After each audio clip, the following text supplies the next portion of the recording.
When you imagine monarchies, you also imagine the incredible palaces that these powerful people live in and rule from Buckingham Palace in the UK, the Forbidden City in China, the Imperial Palace in Japan, the Winter Palace in Russia, and Versailles in France. These places are taught in all the history books throughout the world. But why is Gyeongbokgung, the former royal seat of power in Korea, much less recognized than these places? With its vast palace complexes, rich history, and intricate architecture, why is its story not more well known by the world? Throughout history, why has it been destroyed so many times? What steps are being taken to restore it to the grand status it once held during the Joseon dynasty? Let's take a deep look at the story of Gyeongbokgung, the royal palace of the Korean monarchy. When Joseon was established in 1392 by King Sejong, a new capital was to be decided to separate it from the previous Goryeo dynasty. With it, a new royal palace was to be constructed while referring to feng shui, and the region of Hanyang, modern-day Seoul, was decided, in which construction began in December of 1394. The palace was completed in only a year, and King Sejong moved in while making it the seat of government and his residence. At the time, Gyeongbokgung was much smaller than its later appearance, which ballooned in size as various additions were made over the centuries. The actual palace walls were not completed until 1399, making it into the general palace complex that exists today.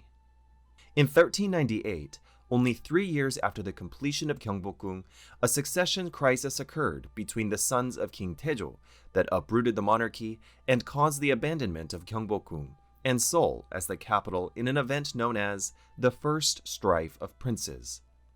Lee Bang-won, Sejong's fifth son, committed a coup and eliminated other possible successors and eventually became King Sejong, as King Sejong abdicated the throne. As the capital had been moved to Kaesong further north, Gyeongbokgung had been left abandoned for 10 years before the capital status was restored to Seoul. Despite this, King Sejong ordered the construction of a new palace, Changdeokgung, as he affiliated Gyeongbokgung with the bloodshed that occurred during the coup. King Sejong never formally moved back into Gyeongbokgung, although he did order repair work to be done on the royal palace.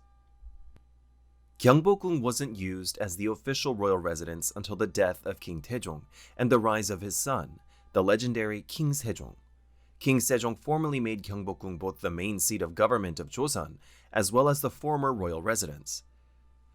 Like much of his kingship, Sejong also vastly reformed the function and facilities of Gyeongbokgung by repairing years of neglect and damage from the First Strife of Princes, expanded everything within the palace walls, and created spaces where intellectuals could help him realize his vision for the future of Joseon.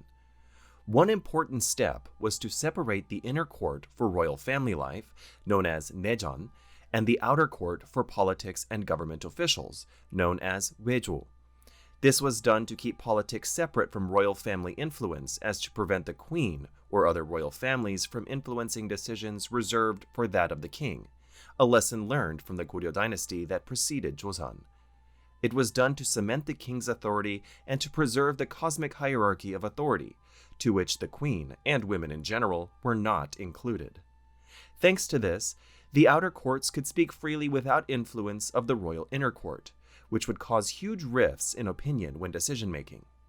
In addition to this, King Sejong established the Jipyeonjeon, or the Hall of Worthies, to compile laws, archive historical and scientific works, and to formally help the king with his most famous project, the creation of Hangul, the modern Korean alphabet. Gyeongbokgung had essentially become the moral, intellectual, and political seat of the entire kingdom of Joseon. Gyeongbokgung's basic footprint and basic concept of appearance would remain much the same up until the present day. However, a series of horrific events would bring it to its knees multiple times throughout history. King Sejong's son, King Sejong, moved out of Gyeongbokgung and into the aforementioned royal residence of Changdeokgung, while still using Gyeongbokgung for formal events and important governmental affairs such as meeting with foreign dignitaries. Over the next 100 years, a series of fires would damage Gyeongbokgung, and in 1553, a huge fire would destroy much of the inner complex.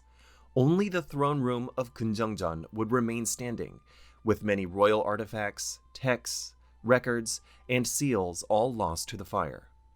This would be the start of the decline of Gyeongbokgung that would continue up until the late 1990s. With fire destroying many important buildings, the royal residence was moved once again to Gyeongbokgung, and it served as the de facto seat of government, despite Gyeongbokgung holding a higher symbolic status in Joseon. Repair efforts were ordered, but only minimally, to ensure the palace grounds would remain secure, and no efforts were made to return it to its pre-fire status. The halls were burnt out and roofless, stone and wood was charred, gates present but neglected, and the stone foundations that once supported grand halls were barren. It was a shell of a royal palace, but it was only to get worse. In 1592, a series of invasions by Japan of the Kingdom of Joseon caused chaos and destruction throughout the entire kingdom. These collectively became known as the infamous Imjin War. Landing in Busan in the south, Japan made its way up to present-day Seoul and occupied it.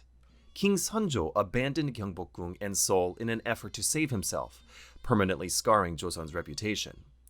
During this time, the chaos caused during the fighting and collapse of leadership was palpable, and it reflected on the various palaces of Seoul. The annals of the Joseon dynasty, which are unbiased records kept by every king's court during the Joseon dynasty, stated that officials, palace servants, and civilians began to raze the palaces.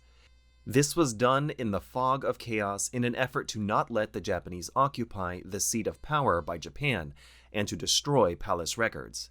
In conflicting opinions, the Japanese forces purposefully set fire to the palace to symbolically conquer the Kingdom of Joseon. Regardless of historical opinion, the unprovoked invasion by Japan during this conflict directly led to the destruction of the royal palaces of Gyeongbokgung, Changdeokgung, and Changgyeonggung. Following the war, King Sejong remained in the palace now known as Deoksugung, while sending survey teams to assess the damage done to Gyeongbokgung.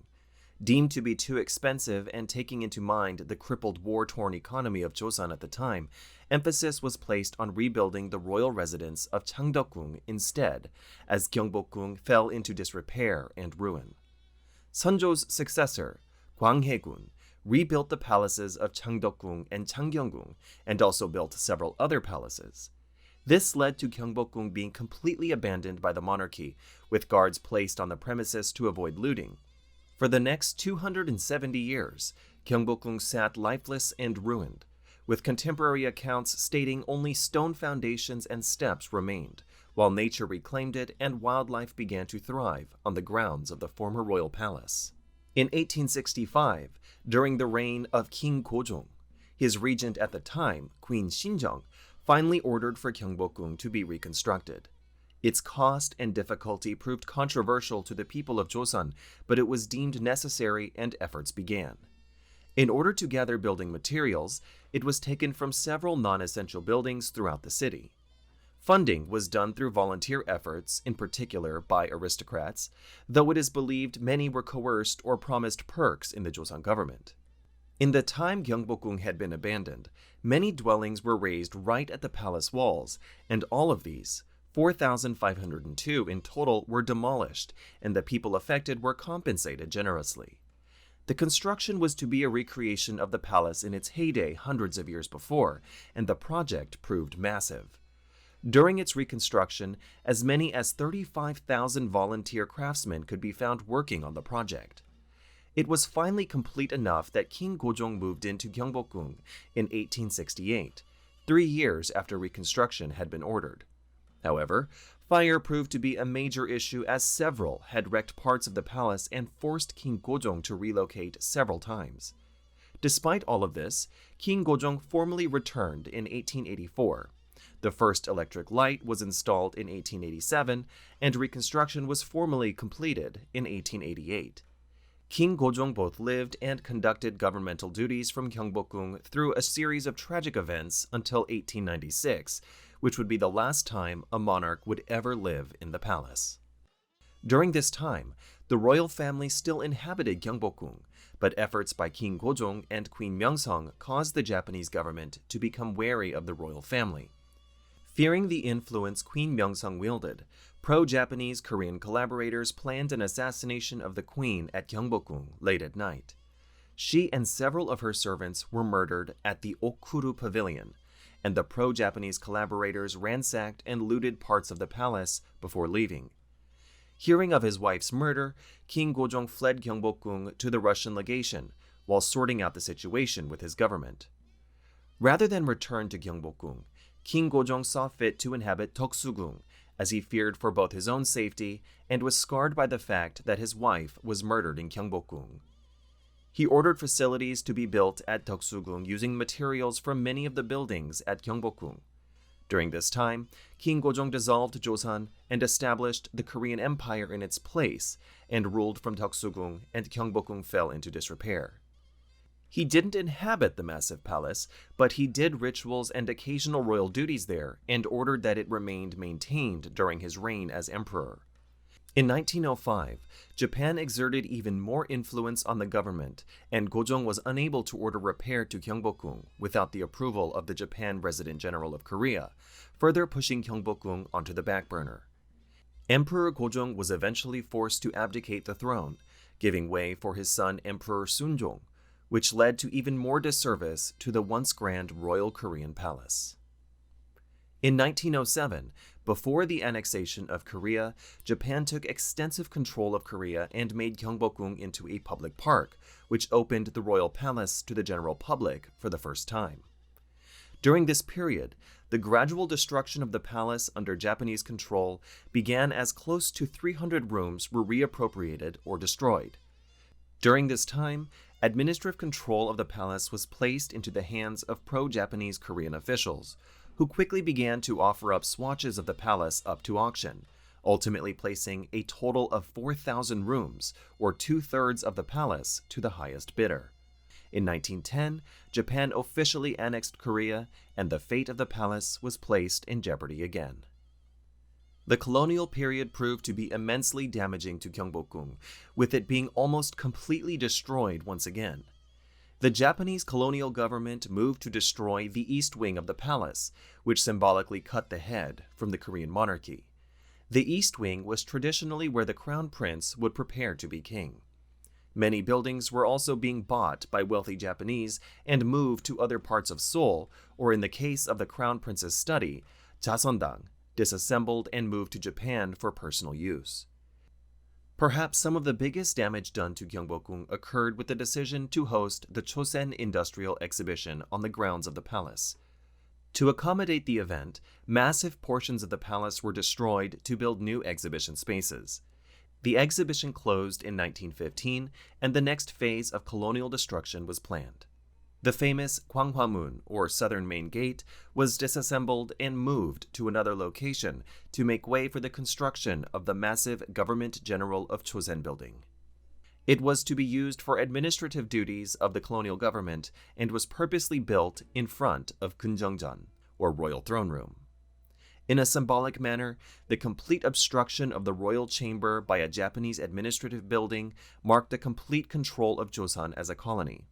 It would remain this way until the collapse of Japanese rule and their surrender to Allied forces in 1945. Following World War II, the Government General of Chosen building moved hands from Japan to Allied forces, and the building was used to set up the new government in Korea.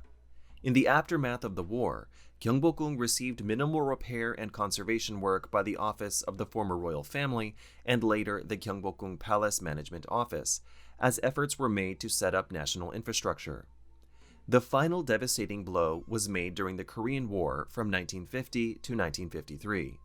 Bombing and in-city fighting caused immense damage to the palace, and it was subsequently looted. Gyeongbokgung and the Government General of Chosen building sat in a derelict state for many years afterwards, as the war-torn Korea focused on rebuilding the country, with only very minor repairs being done to the actual palace itself. It wasn't until the 1960s and the rise of President Park Chung-hee that Gyeongbokgung would slowly begin to rise from the ashes of its tragic history. The tumultuous era of President Park Chung-hee is a very complex one to dissect. His administration heavily focused on rebuilding South Korea economically, but he did allocate some focus on cultural assets, including Gyeongbokgung. His administration did appoint Gyeongbokgung as a historical site of Korea in 1963, but this was overshadowed by several controversial decisions regarding both restoration and the use of the palace. Plans to rebuild key structures such as the south main gate of Gwanghwamun was heavily criticized as they were rebuilt, albeit in the wrong place and with concrete instead of using traditional building methods. His administration also allowed Gyeongbokgung to be used as a venue for a pro wrestling event, an American cowboy show, and even use of the lake at Gyeonghuiru Pavilion as an ice skating rink. Massive opposition erupted when it was announced a large golf course would be built on the palace grounds as well. Road construction infrastructure saw parts of the palace torn down and several new buildings were erected inside, such as the National General Museum of Korea. However, as the 1970s rolled around, restrictions were finally placed on such modifications of Gyeongbokgung, potentially saving it from further damage. The 1980s finally saw actual efforts to restore Gyeongbokgung with surveys and research done on the original plans from the Joseon era. Several key parts of the palace were made into national treasures, and the Gyeongbokgung restoration plan was formally started in 1990. 5 restoration stages were ordered to restore 500 buildings either destroyed during the Japanese colonial period or in subsequent years. In a symbolic demolition, the Korean government ordered the removal of the Government General of Chosen building, allowing the throne room to once again be seen unobstructed, both metaphorically and physically, by the memory of Japanese colonialism. The main south gate, or Gwanghwamun, was moved back to its original position and restored using Joseon-era building methods, erasing President Park Chung-hee's concrete imitation. The first phase of the Gyeongbokgung restoration plan rebuilt or repaired 89 structures, was completed in 2010. The second Gyeongbokgung restoration plan began the same year and called for the restoration of 90 more buildings by 2045, with the extra time allotted for the boom in tourism and to allow for accurate archaeological research. Before the modern restoration efforts, only 36 of the original Joseon-era buildings remained, out of nearly 500. Today, 30 to 40% of the original palace complex has been restored, with even more planned by 2045. Gyeongbokgung has had an incredibly tumultuous past, despite its status as the former seat of royal and governmental power. Through revolt, fire, war, and colonization, the palace always persevered as a powerful reminder that no force or nation could take Korea. The restoration of such a historic and symbolic place can only accurately reflect the status of Korea in the world today. From a small, war-torn kingdom to an economic powerhouse, Korea continues to preserve its rich past through Gyeongbokgung and how it represents the fierce tenacity and resilience of the Korean people. If you like this video, please like, leave a comment, and subscribe so you can see more videos just like this.